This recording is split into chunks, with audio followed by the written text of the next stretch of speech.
Greetings. All right, serious video today. That is why I am wearing this. So I actually found this years ago when I was in St. Louis and I was at a junkyard, and I found this laying on the ground, just laying there somewhere. And I, of course, immediately recognized this is actually a hat that at the time a lot of gang members in St. Louis used to wear. So I figured if I wear this, it should give me some street cred. But now that I'm looking at this in the camera, I can see that maybe it's the glasses. No, I guess I just got a long way to go. All right, well, whatever the case, hopefully it gives me some credibility here, because I'm going to need it since we're going to go into some really uncharted territory. Oh, by the way, I noticed I got the scar on my neck. That probably gives me more cred than the hat. Thanks for you guys wishing me well on the surgery. After, a little over 3 weeks now, I'm actually doing really good. Doctor says I still can't do any car stuff though, but we can still do computer stuff, and we can do it on a car. So that's what we're going to do, obviously, until I get back to full health. So we're going to take advantage of the holiday break and the fact I don't have any cars to catch up on the CAN decoding stuff that we've been doing with our friend Chad Bailey, who visited during Thanksgiving, if you remember in previous videos. So we're going to try to take that a step forward. And here is the purpose with this video. In those videos with Chad, I am assuming that the majority of you who watch that are in the same boat as I am, in that you kind of followed along to a point.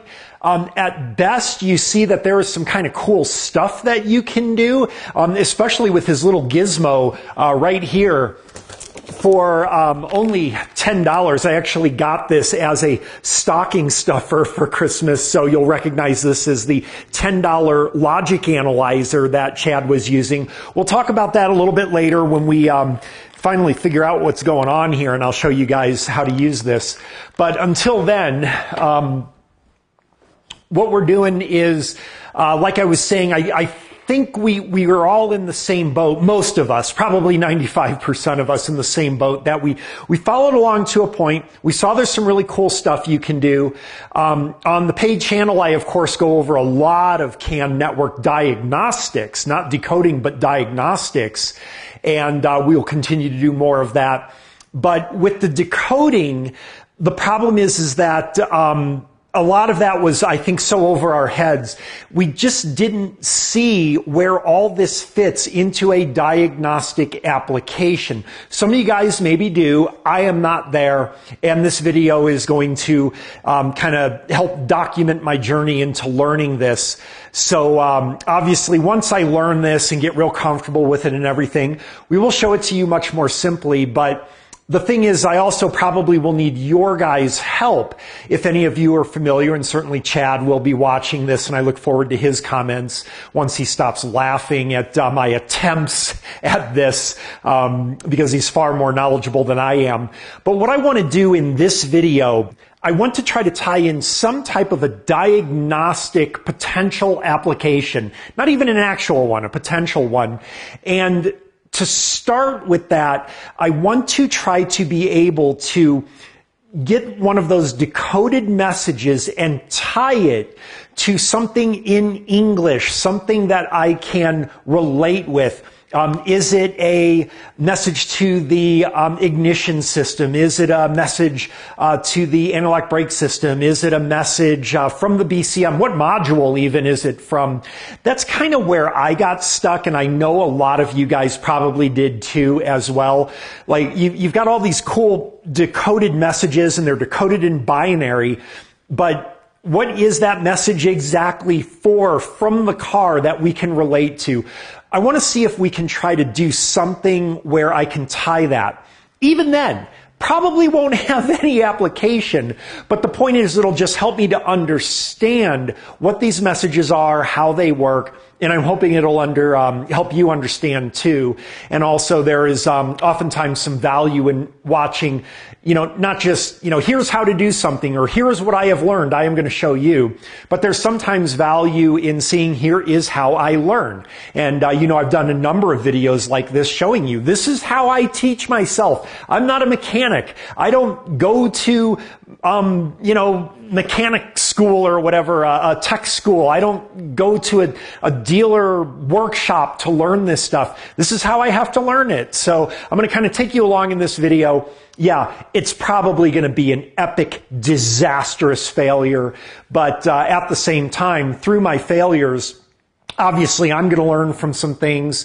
You will learn from some things, hopefully. But what I'm really hoping is those of you guys that are already way steps ahead of me on this, you'll be able to give me some comments on this video that I can take to the next video and be able to advance this forward. We are not going to learn how to do interpretation of network signals in this video, I can promise you. But what we are going to do, I believe, is we're going to be able to correlate some of those messages with actual functions in the vehicle that we can identify.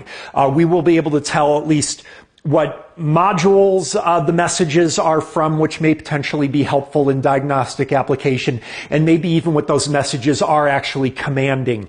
So that's what I'm hoping to do today. That said, that's the short-term strategy. Long-term strategy, once I master this, we will then apply it onto the little $10 tool. Today I'm going to use the Picoscope just because I'm more familiar with the software. I don't want to also, and I'm more familiar with the software. I've used the Picoscope not even a dozen times yet since our friend C5 Diag donated it to us here. But I'm more familiar with it. I don't want to also struggle learning brand new software and everything as well as what we're going to do today. So the long-term thing is once I get this figured out, get it mastered, then over on Schrodinger's Box Quantum Mechanics, we'll do it with the $10 tool so that anybody with $10 will be able to do whatever I do today for whatever that will be worth. And it probably at this point won't be much, but in the future it will. At some point, cars are going to be more and more with CAN. As a matter of fact, I heard there's even a new network coming out that will be based on a system probably faster than your home internet connection.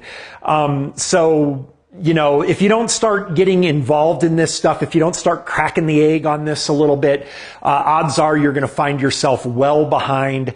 And right now I just want to try to get, if not ahead of the game, at least a little bit caught up. So for you guys that are professional mechanics out there, yeah, I can imagine this would be scary times because, many of you guys may have even gone through the original OBD2 and all that. But these days where, those computer systems are stupid. You give me a car with a carburetor, I'm going to tune that by ear and it'll run with a dime balanced on the hood. Okay, awesome. That's amazing. I'd love to see you do that these days because, that's not how cars work anymore. And you can complain about that all you want. Basically, all you're really saying is anything I don't understand is stupid. Which is funny because they're saying that on the internet, which they don't understand how that works. They don't understand how the computer works. There's no way they're going to be able to fix their computer if they blow a transistor. But they don't do this on a typewriter and mail it to me. No, because it's better, and just because you don't understand it doesn't mean that it's stupid. If you don't try to understand it, well, then you're going to fall behind. So I am not going to let that happen to me, even though this is my hobby. But anyway, let's talk about the strategy we're going to do today, because again, it's probably going to be an epic failure regardless. But this is what we're going to be working on. All right, so my thinking is we want to make this as simple as possible. So what I want to do is I want to try to get our data, get our messages, but I want as few as possible. So what I believe the best way to do that, when we were working with Chad, we were of course working on my 2021 RAV4. This is a 2014 GMC Terrain. You've seen this before. It's Vicky's car, and it also has CAN. We know that. And what I'm thinking is that the 2014 is going to have a lot less CAN signals because more and more and more modules go on the network as the model years increase. My assumption is that we're going to have the fewest possible CAN messages, which will make it easier for us to decipher the data, and there will probably still be hundreds of them. We're going to do key on, engine off. Obviously, with the engine running, I'm expecting there's going to be exponentially more messages on the CAN network that we would have to filter through. And what I want to do is just create a minimal amount of messages and then create a variable where we would introduce new messages because we know what that variable is. And in this case, it's going to be my applying the brake pedal, because in our brake video that we did recently, I just happened to notice serendipitously that with key on, engine off, if you hit the brake pedal on the car, when we were pumping up the brakes after replacing pads, I noticed that the ABS module engaged. You could hear it engaging. And that has to have messages on CAN network.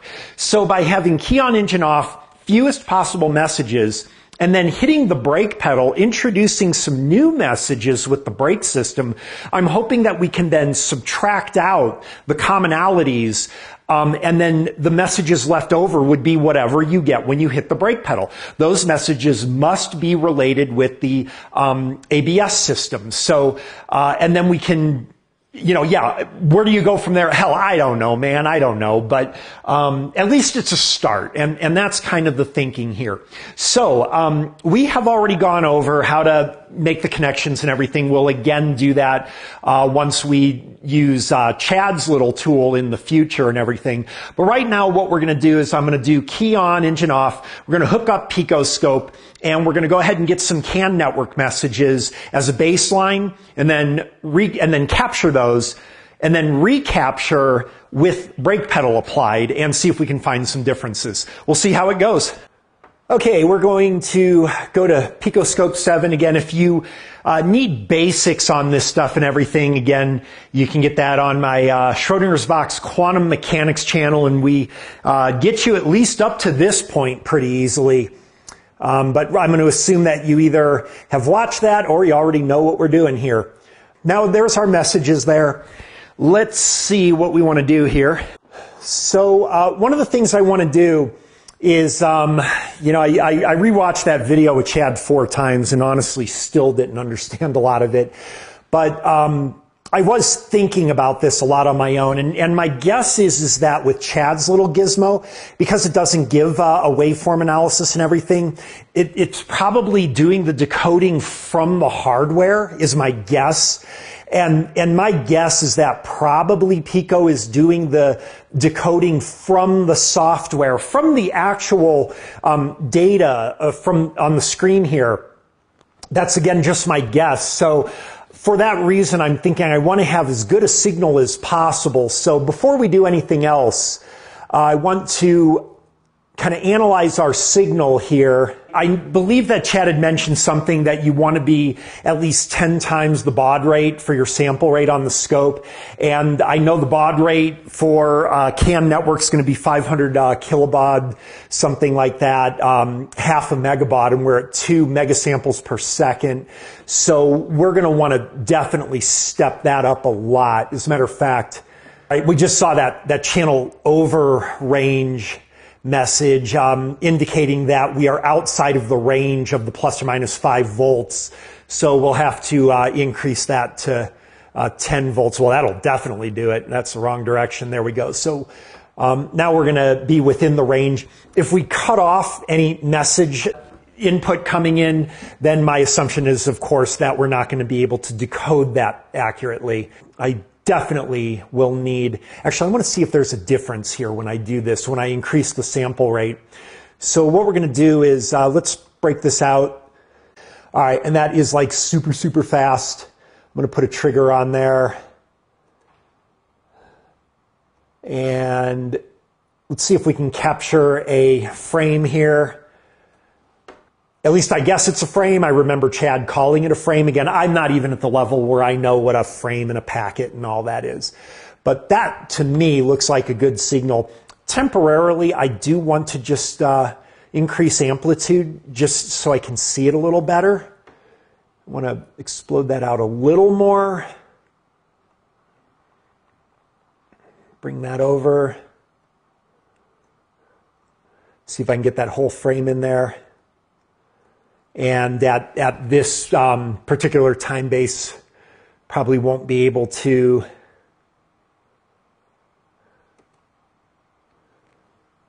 Yeah, that's okay. We'll just leave it at that. Right now, I just want to make sure that I'm getting the best possible sample data here. And at 2 megasamples per second, I believe that's going to be pretty low. So I'm going to stop that, and we're going to kind of take a look here. And maybe I can build a side-by-side, but I just want to look at the detail here, kind of noticing some rounded edges here and things like that. But that's the level of detail we have at 2 megasamples per second. What I'm going to do now is I'm going to increase the sampling rate. Let's go up to 20 megasamples per second, like that. And then let's run. Oh, well, you can already tell there's clearly more detail here, by far. Let's go ahead and stop that. And, oh yeah, I mean, look at there's maybe like it's detecting a little bit of noise, but you can see that there's considerably more resolution on this. We don't need to do side by side. So obviously, the more detail we put in, the better that we should have the decoding be. But also, I imagine if you get too much noise in there, that could be a problem if you introduce more noise. So there may be a sweet spot there. Again, I don't know. I'm figuring this out.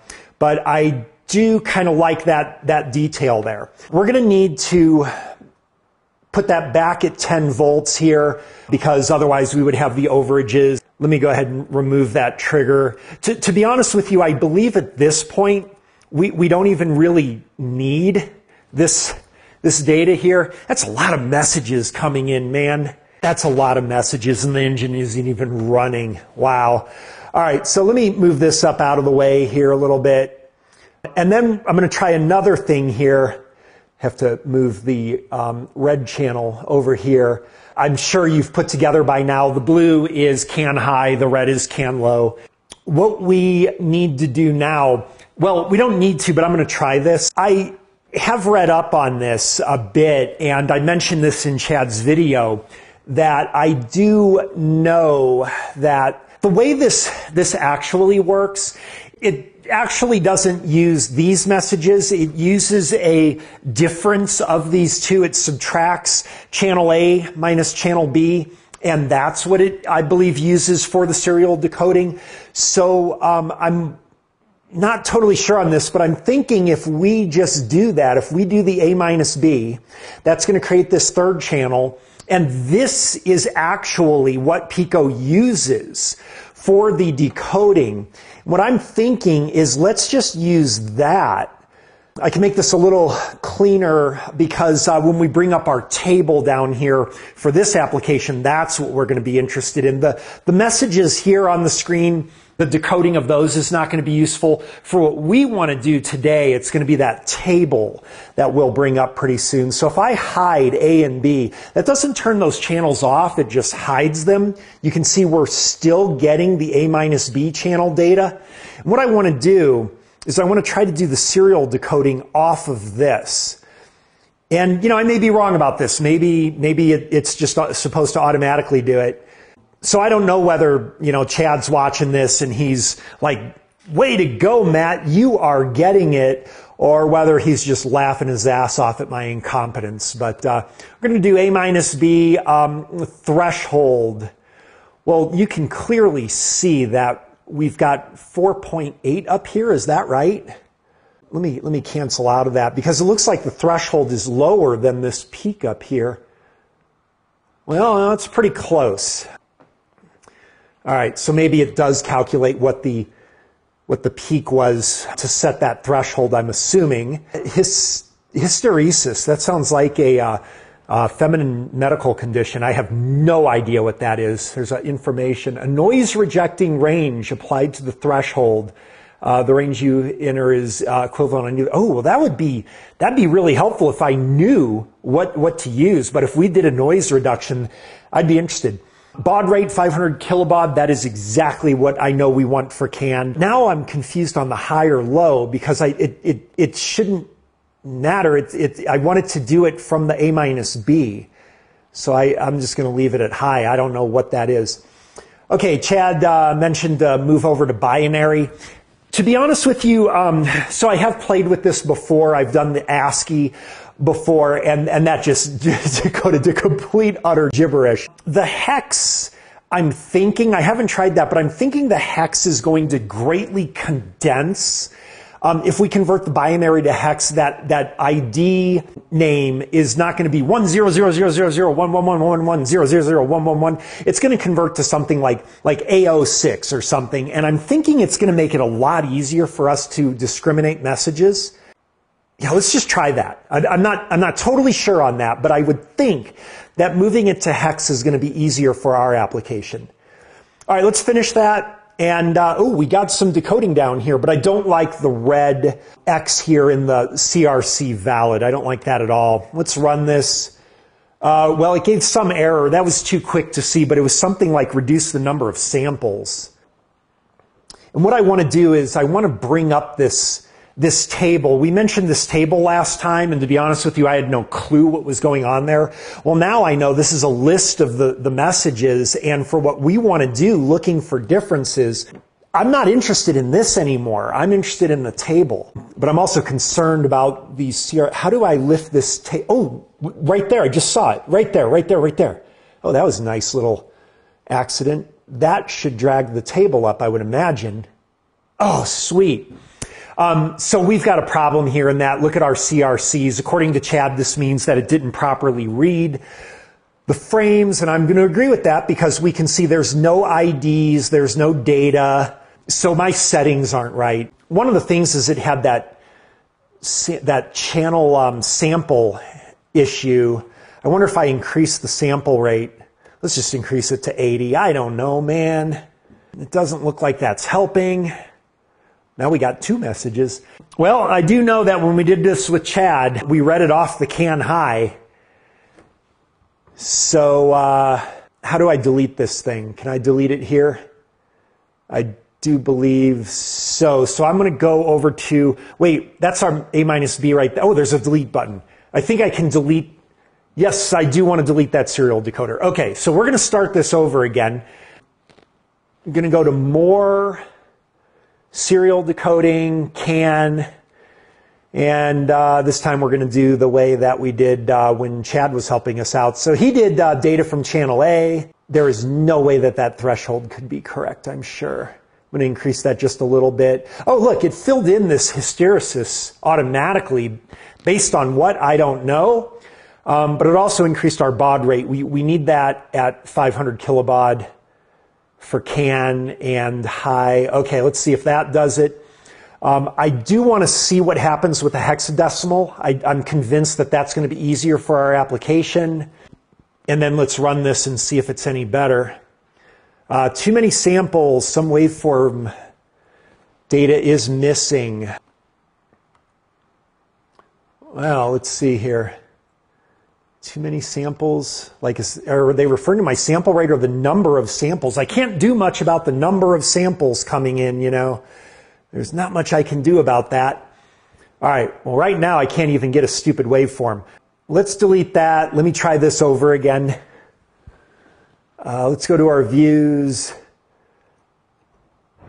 Maybe it needs the A and B data shown. I'm not sure. All right. I'm not sure what the deal is. We've got serial decoding back up here. Do that. Let's just leave the threshold as it is. Finish. Oh, wow. Okay. Well, I guess it knows better than I do, I suppose. Let's bring this table up. That is still a lot of CRC invalids. See if we can sort that as a lot. Well, like half of them are invalid. So can I go here and can I adjust things like that?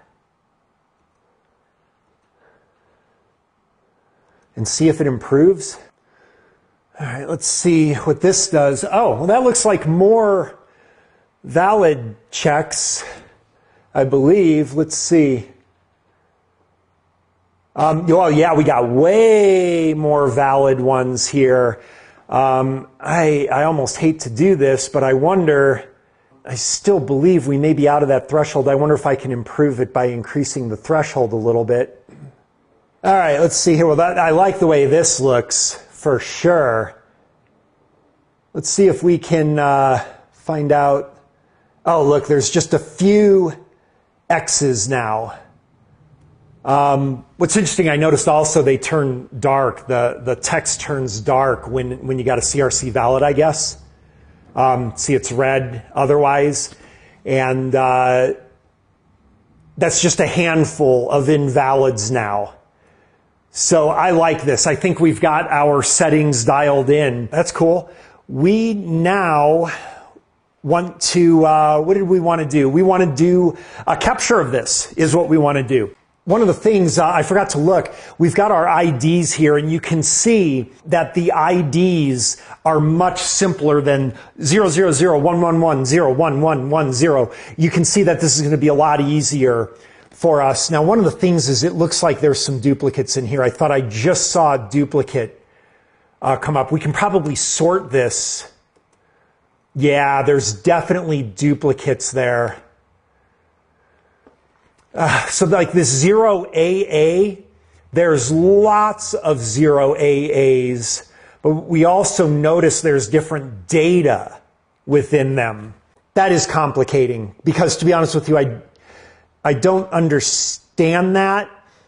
And now I'm a little worried that my strategy may also not work. I'm sure Chad and people like him are laughing their asses off at me now, but what I'm worried about is, let's just say, for example, that what I was hoping is like we'd have 10AA, 1033, what else do we have here? Oh, there's a lot of 0AAs. There's a 0C9, that like, for example, 137. So for example, message 137 would be something to the ignition system. Message 0AA would be something to the anti-lock brake system. We would just have one of these messages for each module or for each message to something in the car. It's obviously not the way that this appears to work. And what I'm a little worried about is, let's assume 0AA is all messages from the anti-lock brake system, and then it's the data that would change whether you hit the brake pedal or not. Well, that's going to be a lot harder for me to discern. Or maybe it is the way I think. Maybe, yeah, there's a lot of duplicate messages. I don't know what the deal is, but we would introduce new IDs when we hit the brake pedal. That is what I was hoping for.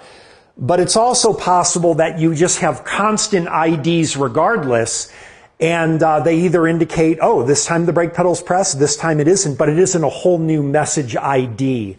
If that makes sense what I'm saying. Well, I guess we'll have to find out. Let me just make sure we're still looking at just a handful of invalids here. Yeah, we are. So I'm okay with those invalid messages.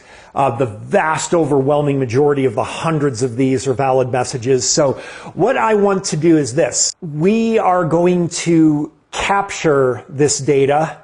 So I'm going to stop that data. I want to export this to Excel. And I'm going to call this Breakoff raw for raw data.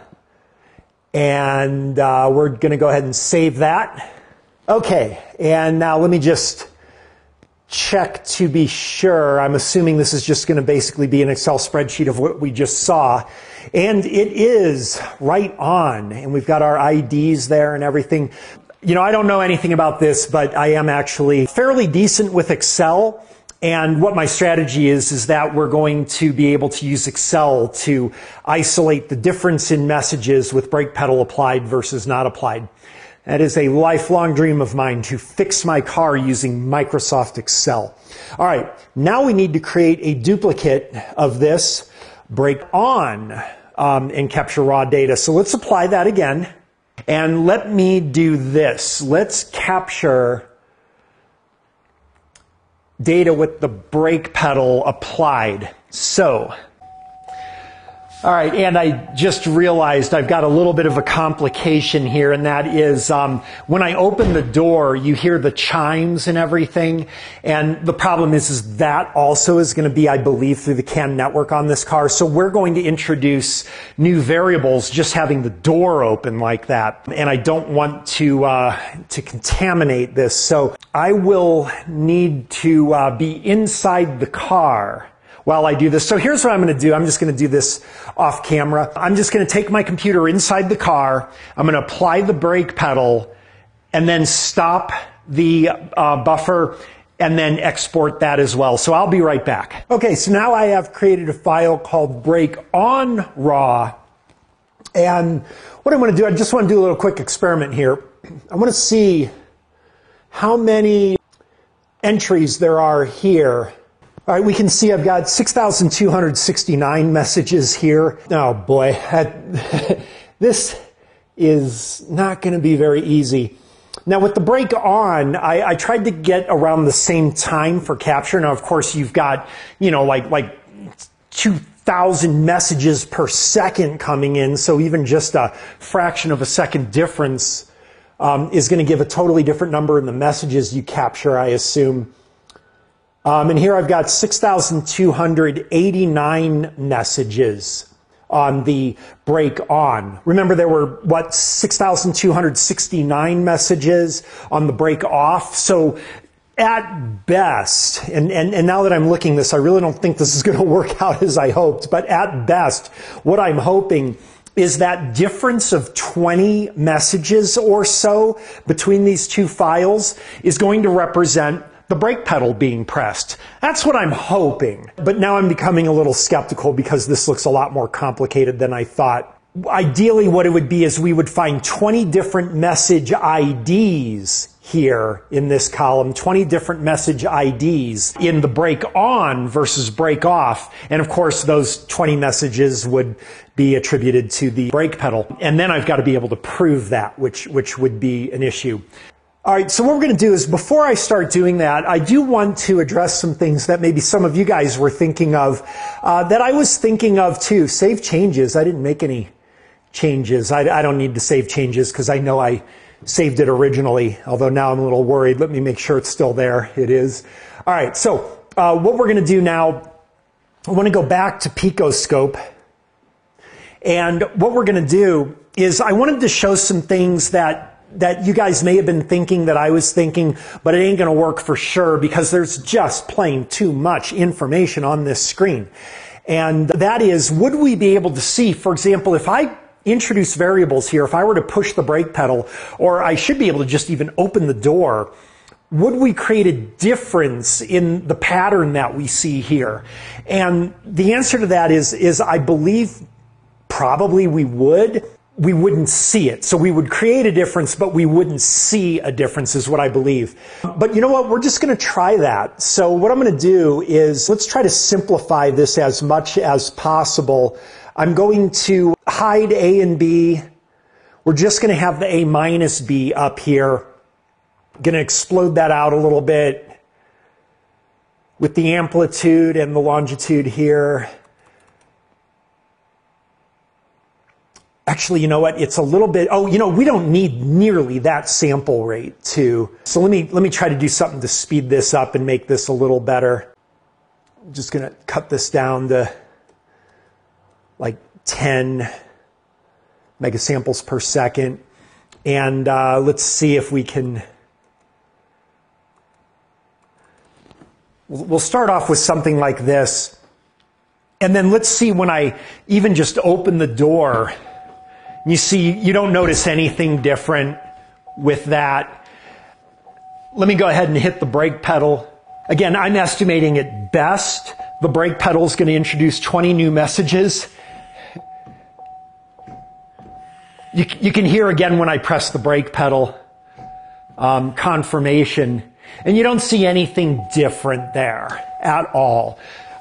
So the other thing we could try to do is zoom in on this a bit. All right, so let's maybe even try to explode that out a little more. Let's put a trigger on here. Ooh, I don't know if I can set a trigger on a math channel. Probably not. So let's go back here.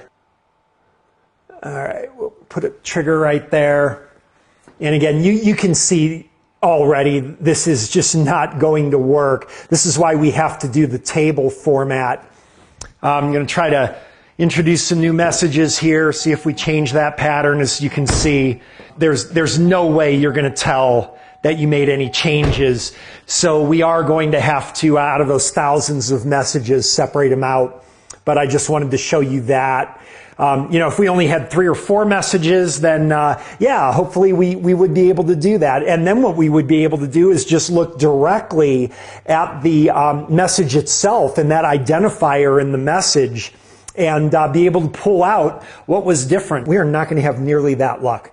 So we need to go over and do some Excel analysis. All right, guys, in all seriousness, God. All right, so what I wanted to do is just take a break to mention, do you know how many mechanics that I have talked to through this channel and also even met in person? Many of you guys know some of the tools that I bought. The Vantage Pro is from a mechanic like many of these people who had to end their careers because of back problems. And if you develop back problems, which is very, very common in that field, I know, I'm not a mechanic, but I'm well aware of this, and so are you, that because you're bending over the cars all the time and a lot of times lifting things and you're lining up things while bending over the engine bay, and when you develop a back problem as a mechanic, that can be a career-ending thing. And I just wanted to point out, again, not with what we're doing necessarily in this video, but what we do on this channel, if you can do these diagnostics and you can just stand in front of a computer or sit in the passenger compartment with a computer and do these diagnostics, you're not hurting your back.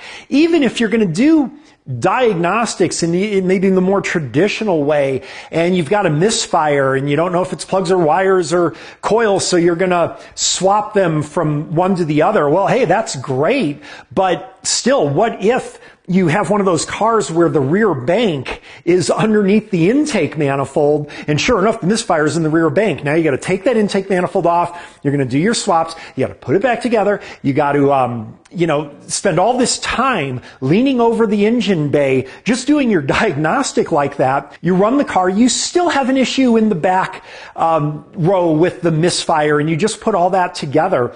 If you could just do this using your scan tool and your scope or even a DVOM without taking everything apart, A, think about how that saves your back, how that saves that toll on your body. And B, if you did have back problems, how you can still continue your career.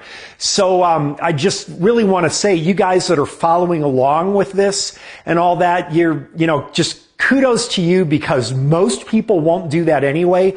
But also, you're gonna have longer careers if this is what you do. So, just wanted to point that out, the benefits of doing this stuff. You're gonna have a longer, healthier career, and even if you already have issues and complications, well, now you can, hopefully change career directions and just do the diagnostics. But as you guys know, I don't even do the engine swaps and the transmissions and the things anymore. I really kind of more focus on this stuff because I'm getting older now, and I never did like the wrenching anyway.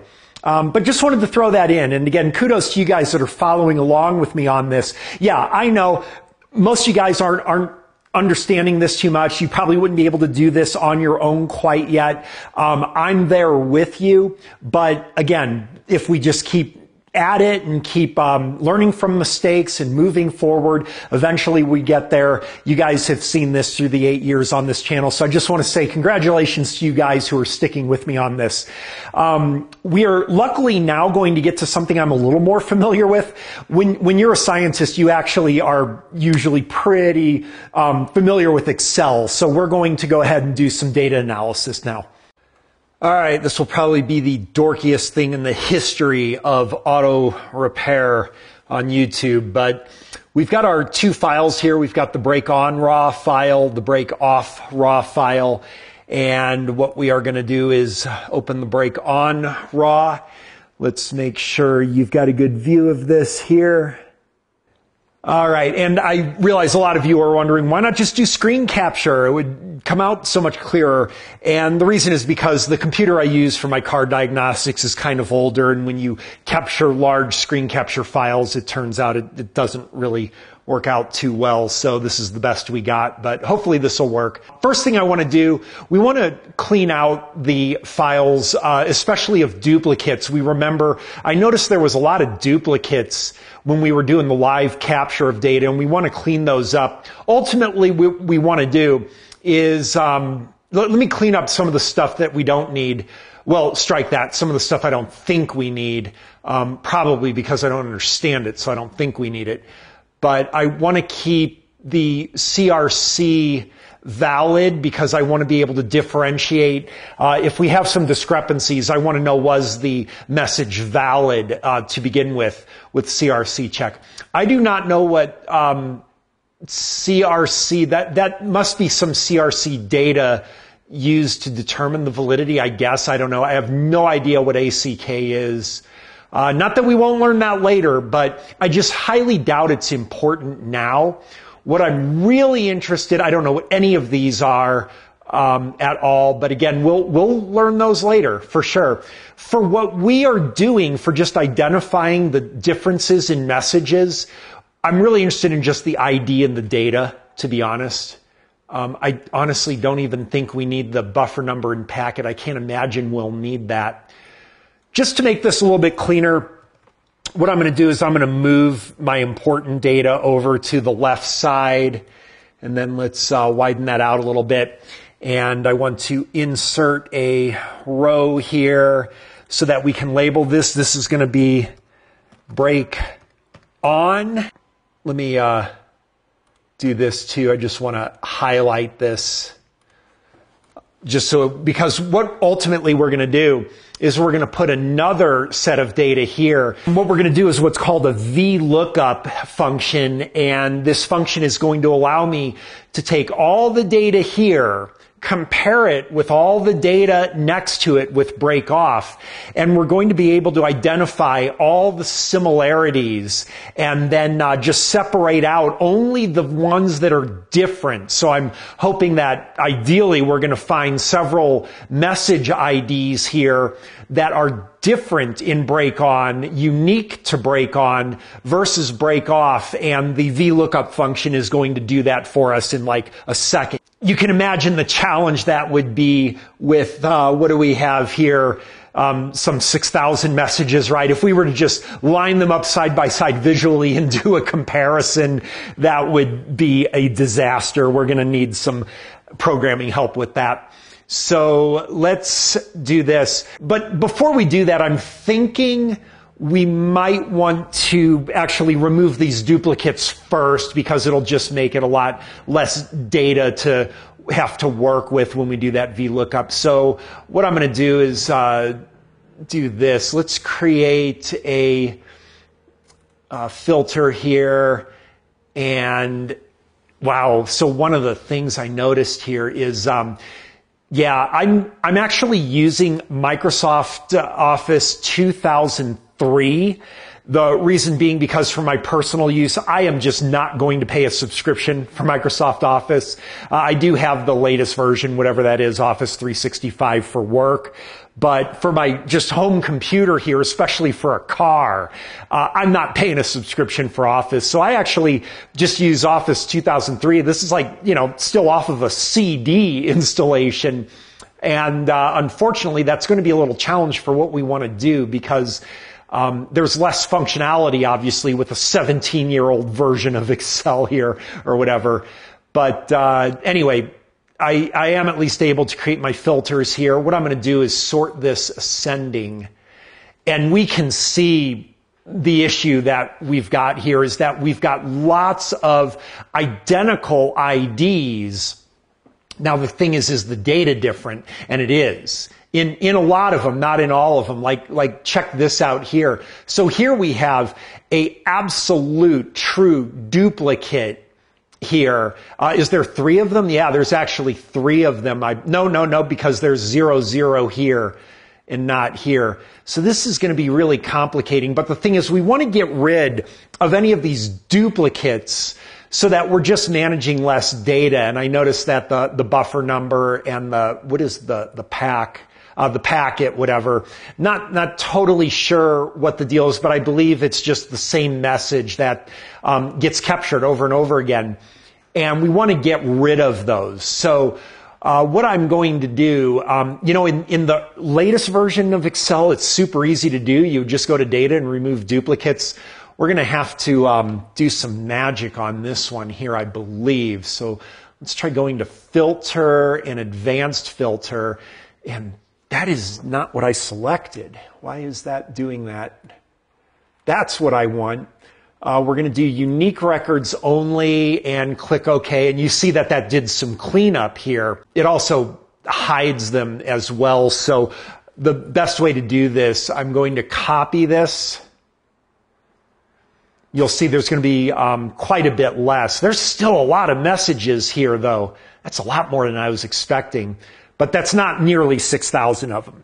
And I'm going to copy that. We're going to open up a new spreadsheet. I'm going to paste that into the new spreadsheet. Let's spread that out. And then let's look at how many we have now. And we can see we have 433 messages.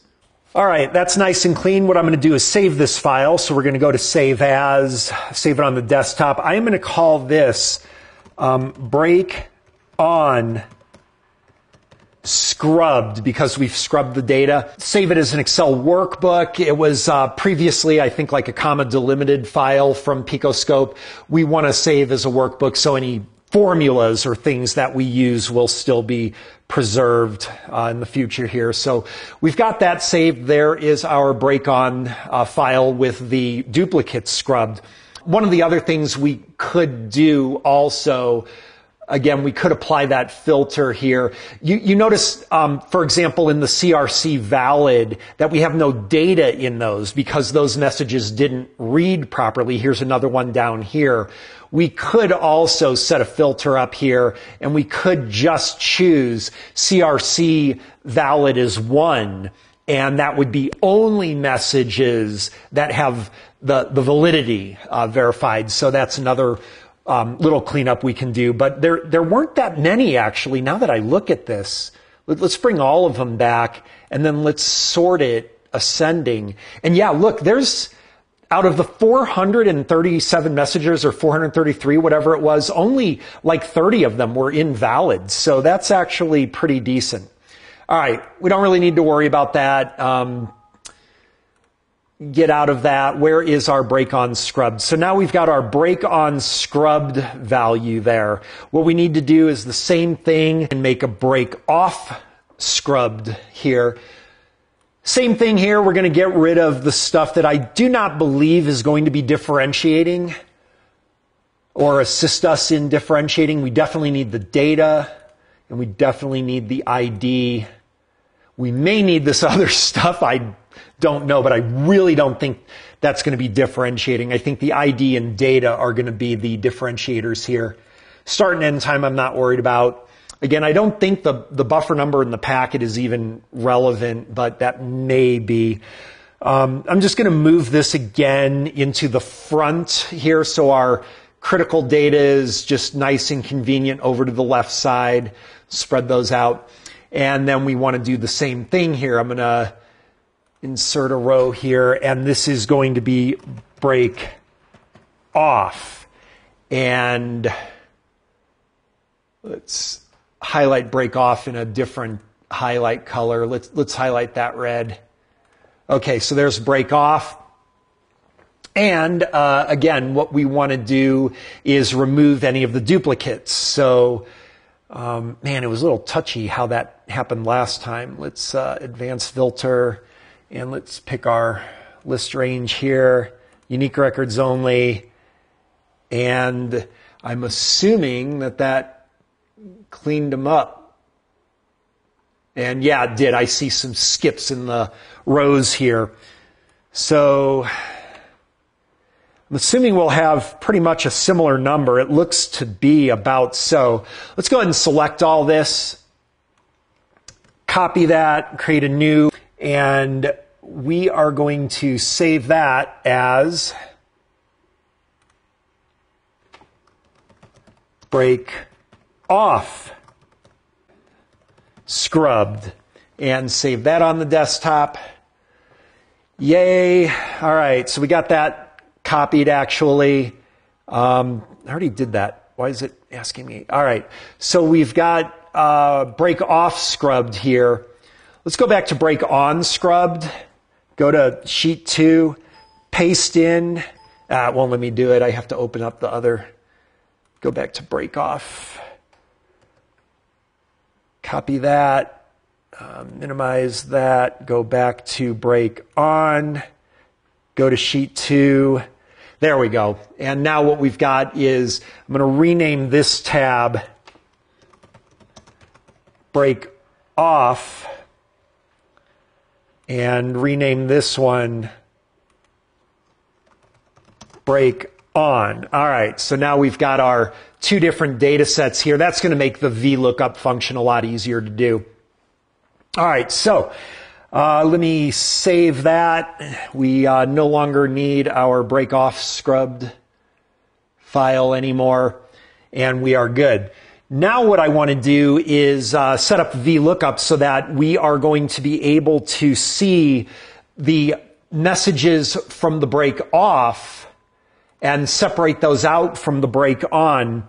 And actually, just to verify that it works, what I want to do first, I want to get a visual of the changes that we make by looking at what's already duplicated in the break on and the break off. Yeah, so what I want to do is move my break off data underneath my break on data, and I want to highlight so we can visually see just how many similarities, identical entries there are between the two different files. I think that'll be helpful. So I'm going to go here, and wow, why does this go all the way to G? I didn't delete some stuff. Oh, I see why, because I copied and pasted the ID and data instead of cut them. So let's delete those. All right, so what I'm going to do is copy my data here. All right, well, wait a minute. That's a problem there. There's 291 messages when we cleaned that up. And the break on has like 4. Well, I guess that's a good thing, except, boy, that's a lot more messages for sure on the break on. Well, hopefully that makes it easier to find some differences when you press the brake pedal. That might be a good sign, actually. All right, I'm going to paste my break off underneath the break on. And what we're going to do is a highlighting of everything that is unique in each of these files, just so that we can get an idea of what we're dealing with. So, this is going to be conditional formatting. We are going to need to create a formula for this, I'm pretty sure. And that's going to be count if A through A. What are we going to start with? A3, it looks like. Greater than 1, and we will set that to bold and red. And what we're going to do is we're programming Excel here that if there is any value in this column that appears more than once all the way down the column, we're going to highlight in bold and red. And that's what we're going to attempt to do here. So I need to copy this and select that whole row. And then we're going to paste special, and we're going to paste that format rule across the board. And you can see that it highlights all of the IDs in column A that appear more than once. That's also going to be true if they appear down here in the break off. Now, anything that is unique in that column will not highlight red. So for example, we see this 00A here is going to be a unique identifier in break on. That is not going to be in the break off list, and we can go check that because everything's in order. Again, this is 0 space 0A. There's our break off. And you know what? We need to set that as well in, so we put them in a ascending order. Sorry about that. Let's auto filter that. Set these in ascending. There we go. And again, we can see, we look up here, 0 space 0A, that is not going to be down here. We have 0 space 00, 0 space AA. We do not have 0 space 0A. So that is a unique message. Now, one of the things is that it also is irrelevant because we notice that the CRC is invalid here. So we don't even need that. We're going to delete it. Let's go look down the line here, and you can see that pretty much we have exactly the same messages in break on as break off, because when we looked at break off, everything was red too. And to be honest with you, I'm a little worried about that. So scrolling down, here's a unique one. But again, the CRC is invalid. There's no data with it. I'm just going to go ahead and delete that. That is useless for us. Again, looking for anything unique. There's one. Again, CRC is invalid. It makes sense to me that you would have unique messages with CRC invalid because it didn't read properly. Another one here, again, CRC invalid. So far, we don't have anything in break on. Oh, well, wait, that's a problem then.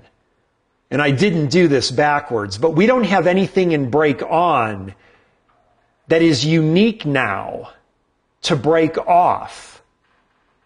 And that's a little worrisome. You would expect you hit the break, you create some new messages.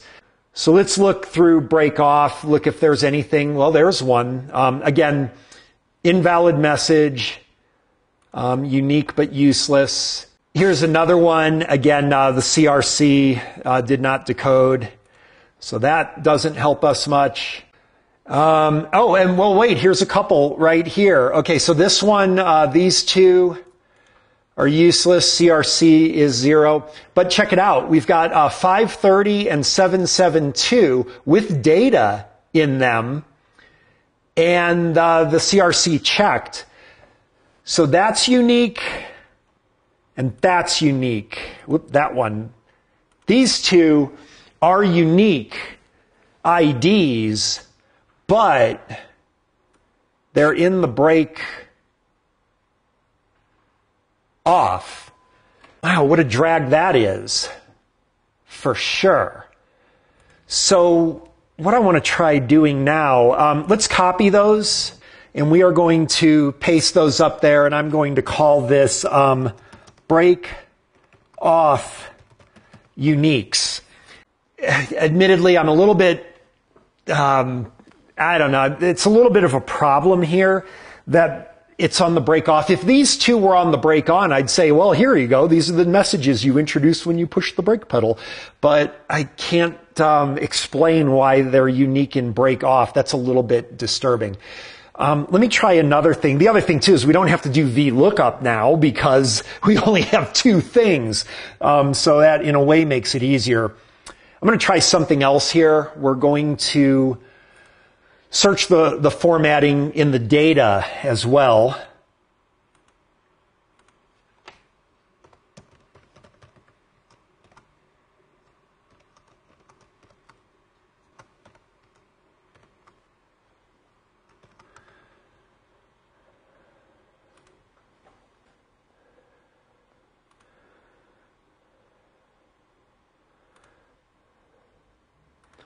All right, so we're going to apply bold and green to any unique messages data here, and we're going to select that row, edit. I'm going to paste that format program across the board. So you see data showed bold and green, the reason being because remember when, oh, there's a few of them there. But the reason data showed bold and green is because it's also a label shared down here. So anything in green here is going to be identical. And then anything in black, these are going to be unique. Now, we have a major problem here, in that is there are so many unique data sets that are, oh man. So like, for example, look at the 0AA. All right. So the 0AA, everything is unique, not just within the copies of it, the duplicates of it within Breakoff, but they're also unique to anything within Break-On. And there's just so many of them. That is a real serious problem for us, because we're never going to be able to differentiate that out. There's just too many different identifiers with different data within them. Oh man, what a disaster. This totally didn't work out according to plan at all. I mean, this is no better than just looking at each individual message on both Break-On and Breakoff. Even if we were to filter them out with the VLOOKUP, there's hundreds of these. So the one thing we do know, though, all right, we know that we've got an ID there. We know we've got data there. This is buffer number packet. This is CRC. Valid, we know is on. We know we have two unique message identifiers in the Breakoff. And the thing is, I'm trying to think, how can I prove that these are specific to brake pedal? That, I don't know, you have these messages going, and then when you hit the brake pedal, they disappear. How would I show that? That would be really hard to show. Well, actually, there's a way we could do it. There is a way there's two ways we could do it. One way, I remember, there was a filter function on the picoscope, and I bet what we could do is we could run the pico again, and we could filter only for these two messages. And then we would be able to hit the brake pedal on or off and see changes in these messages when we hit the brake pedal. But then, we have to, if they're messages for something else and it changes anyway, well, they would only change when we hit the brake pedal. But what we could really do to prove it is we could also set up a third channel, and we would be able to tie that to like a brake light or to the brake switch or something like that, something with the brake system, so that every time we hit the brake pedal, we would see a spike on the pico that corresponds exactly with these messages appearing, and the data within those messages probably changing too. And that would be convincing. Oh, except for one big problem. Well, the problem is that my picoscope is only 2-channel. So C5 diag, hey man, I don't want to look ungrateful or anything. I appreciate very much what you did, but I'm going to need a 4-channel picoscope now. So, appreciate that. Now, just kidding. We'll, and actually, you know what? Maybe we don't need 4-channel scope. We might be able to do it on 2 channels, because I think we are pulling the data off of the can high. Well, maybe not, because maybe picoscope is calculating the A minus B. But if we're only pulling this off of can high, then we only need 2 channels. We need the can high to do the decoding, and then the other channel we could tie to something in the brakes. But that would do it. All right, well, let's head back to the picoscope and see what we can do given what we've got to work with. I hope you follow along with what we're trying to do here. To be honest with you, it's a little bit easier when you're doing this than when you're watching. But hey, we got messages. Okay, cool. So let me see if we can do what I want to do here. Let's make sure the whole screen is on there. Anyway, I think what I did was actually set the threshold to 3 last time. We are at a 20 mega sample per second time frame, and baud rate, again, of course, 500 kilobaud. We'll see if that works. Hopefully this clean. Oh, yay. Okay. Now what we want to do I want to add a filter.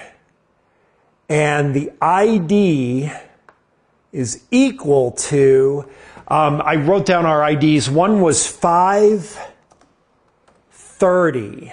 We're going to add that. Oh, look at that. It worked. It worked. Going to add a filter. The ID is equal to, and the other one was 772. We're going to add that. Oh, come on. Well, I guess, yeah, I've got ID equal to 530, ID equal to 7. Let's delete that one. So what is the deal? We can only do ID 5. Can we only do one at a time? Let's do add filter.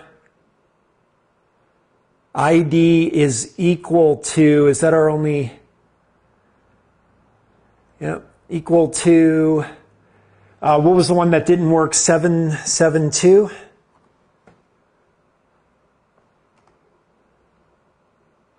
So can we only do one filter at a time? I want to filter 2 of them. Oh, man. All right. I am sure there's a way that you can do multiple filters, but let's start off with the 530. Okay, so we see we've got our data for 530 here. What I would like to do, I would like to be able to get the actual message data here if we can.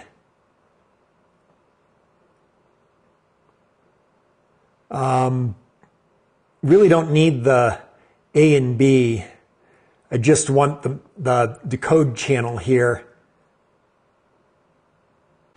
And then let's bring up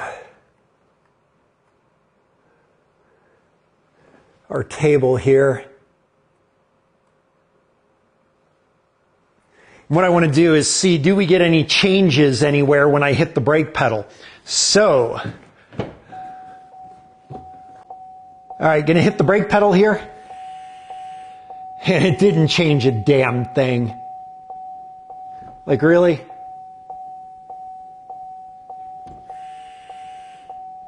Well, there goes one message, but I don't think that was, now it just came back while I'm holding the pedal down. All right, well, that did not seem to work nearly according to plan. Let's go over to the 772. Let's add filter equal to 772 this time. Okay, we got a lot more messages there. All right, let's hit the brake pedal, and we lose a couple of them. And let go of the pedal, and well, there's one back. Now there it goes again. This doesn't seem to be coordinated with the brake pedal at all. Hitting the brake pedal, there doesn't seem to be any correlation with my hitting the brake pedal and the data on this particular message. It just seems to be completely, this message is not correlated with the brake pedal. It does not appear.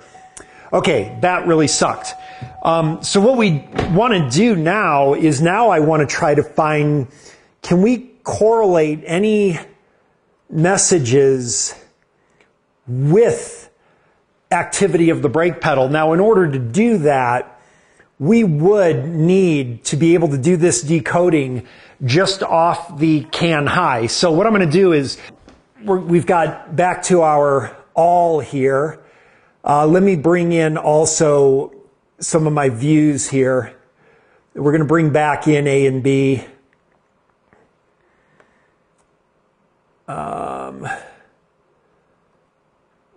Bring my CRC valid list back up there. Bring this down here. Oh, that's right. We're zoomed in. Okay, so there's our data. What I'm going to do now is I'm going to remove the can low channel and see if we still can do the decoding. If we can, then we may be able to correlate something with the brake pedal. All right, there goes my can low, and it looks like it's still decoding just fine, doesn't it? That does appear to be decoding perfectly fine off of just the one channel. All right, well, that's good news. So now what I want to do is I want to find a way that we can add another pico channel here for brake pedal activation. And then what I'm hoping we would have is we would have brake pedal activated. You would have whatever messages are associated at that particular period in time, and then we can just only focus in on those messages. That's what I want to try to do here. But unfortunately, I'm kind of running out of time here, so we are going to have to do that on another video. In the meantime, leave your comments down below with any direction or instruction on this, and then hopefully we can be successful in the next video. So thanks for watching. We will continue this.